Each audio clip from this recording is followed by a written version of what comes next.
It's one thing to read about the history of Milwaukee, but it's another to see artifacts from people and events that shape this community, from the wreckage of a plane crash to a diner stool.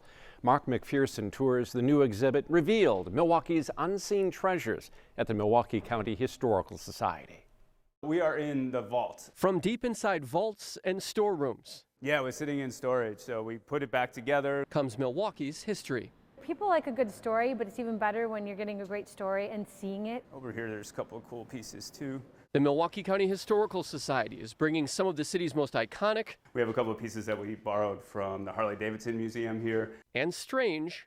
You want to see something weird now? Yeah. Back into the light. It's an exhibit that explores Milwaukee through the artifacts, documents the images that the public and Milwaukeeans kept. Executive Director Mae McCulley says the Unseen Treasures exhibit now on display is a glimpse of so much of Milwaukee's history. Kind of tells the story of Milwaukee through the important three-dimensional artifacts that people felt are important enough to save and preserve and share. What we tried to do with the exhibit really is tell little short stories of Milwaukee history in different ways. Curator Ben Barbera chose pieces from all eras and topics that are important to our city's past. What we have here is section 2 of the 3 sections of curved lunch counter. Like the lunch counter from Goldman's department store on the city's south side, closed in 2007, and the iconic counter disappeared. When the store was closed, a lot of people were lamenting the loss of the lunch counter, and it was kind of in hiding for a while before John Dye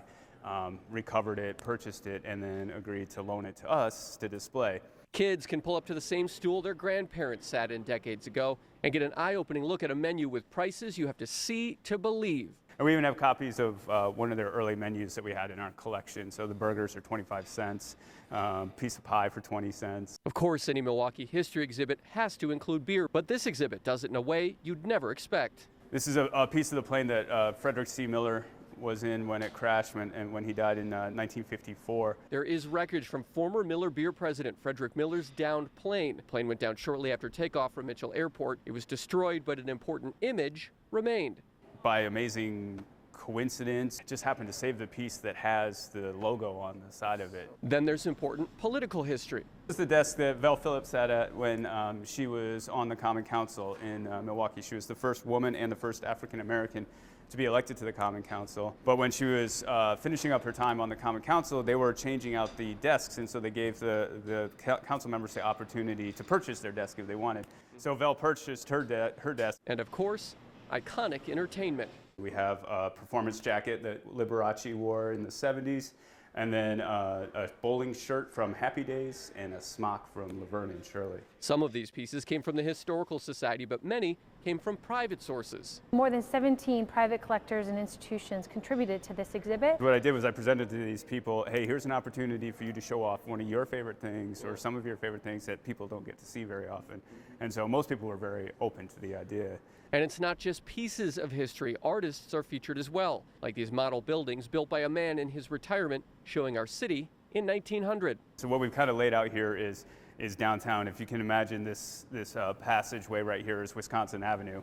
And so north of Wisconsin Avenue, we have several of the iconic buildings, City Hall, the old courthouse, and then south as well with the train depot and other buildings like that. It's a way for people not just to learn about history, but walk through it. When you can put something three-dimensional in front of a kid, it becomes real to them. I think people will get a really unique perspective on the history of the county of Milwaukee, told in a lot of different ways, a lot of different short vignettes of all kinds of important aspects of our history. It gives us an entirely new perspective on a city we thought we knew, but will never look at the same way again. Whether it's the story of the plane crash and Fred C. Miller, or it's the story of how that piece was saved, or even the craftsmanship that went into making the plane. So there's lots of different stories that each one of these pieces holds, and that's why the actual artifact is so important as opposed to a reproduction. People like a good story, but it's even better when you're getting a great story and seeing it.